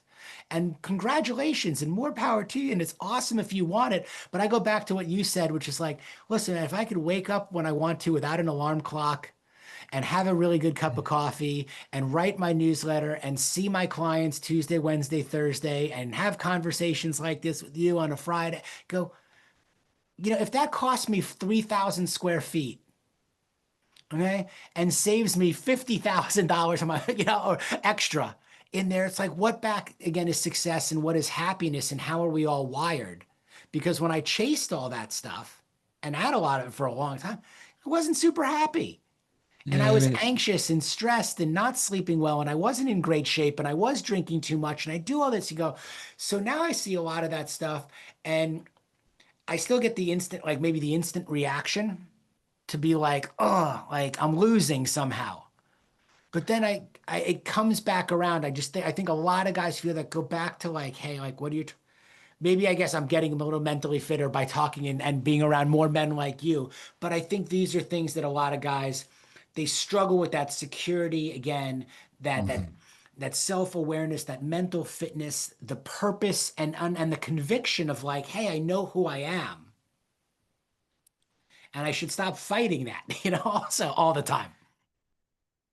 Yeah, I grew up in a really, really poor rural area, and then being a psychiatrist in Manhattan and in private practice, I've just been around immense amounts of wealth and people who fly private, people who make millions of dollars in their jobs. Not everyone, but certainly some of the people I've worked with. Um, I have a friend who flies his own jet around, and and when you said, you were feeling small, I was thinking like, well, it's true, you are smaller. You have less money. As you know, you maybe have less responsibility. I was thinking that the real fatal flaw with more is more is that you end up with a cluttered and distracted life with too many dependents. Whether the dependent is your expensive hobby that takes all of your time, or dependents are your three fancy houses and your six fancy cars and your four assistants, but it becomes cluttered. Sometimes I think about these very busy men like Elon Musk, and I think about the inner workings of their mind and how it's not possible. Because I've gotten to sit with some of the best minds in America, and you get an idea of wow, there's like a lot more horsepower in there for some of them for sure, but there's just only so many things we can keep track of. There's only so many things that can have our real intention.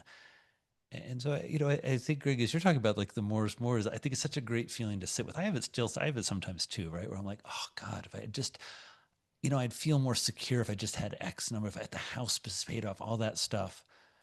And then sometimes I just wonder, like, yeah, what would you be then? What would be driving you? What would be motivating you right now in the moment of just like where I am. And so, I like the idea. I keep seeing this. There was a way back 25 years ago, I did like, a Chekhov acting technique class, and Chekhov based his acting technique on physical movements. When you're going to do a big and expansive character, you walk around in a big and expansive body, and you imagine your body like Hmm. growing out of this room, growing into a giant, and you do this like you can like feel it as you mentally kind of envision it, and then you do the opposite. And I was thinking it's such a great exercise where you then go from as big, your hands are touching the sky, and then you Mm, shrink and you shrink. You feel it from the brightest light and till it starts just a little bit darker and smaller, and you start to shrink and contract. And you can feel it psychologically. Start until you're the littlest, tiniest ball on the floor, and then you try and shrink more in your mind until you're just nothing, and like perfectly still and quiet. And I think there's something about the power of being small and the power of being simple that has gotten lost in the more, bigger, better, stronger, buffer, more hacked. And I think there's great, great richness, spiritual fulfillment, depth in your love when you get really simple and small. mm.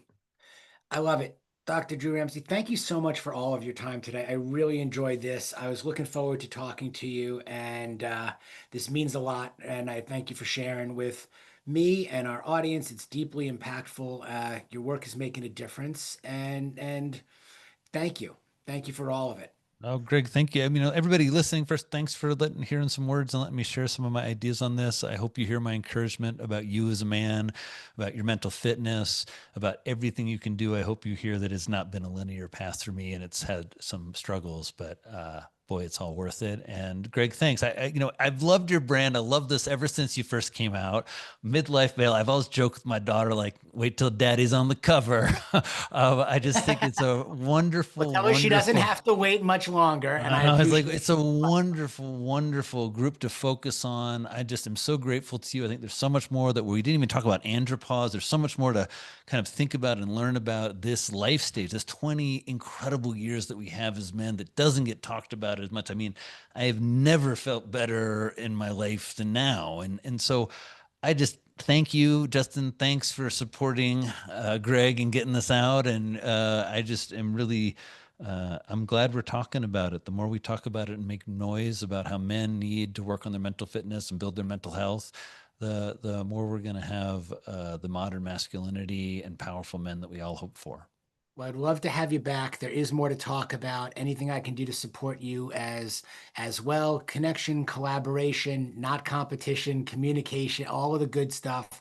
So the door is wide open on all of it. Guys, make sure you go to Drew Ramsey MD to check him out. Buy all of the books. You're a great follow on Instagram as well. And I try not to follow a lot of people. You're a great follow out there with your content. And just make sure also that you're subscribed to the Midlife Male newsletter so you can get this interview, all the other interviews. We'll have you back. And thank you for helping us maximize middle age. Hey, thank you, Greg. Y'all take care, everybody. Get some mental fitness. Take care. Have a great day. All right. Bye bye.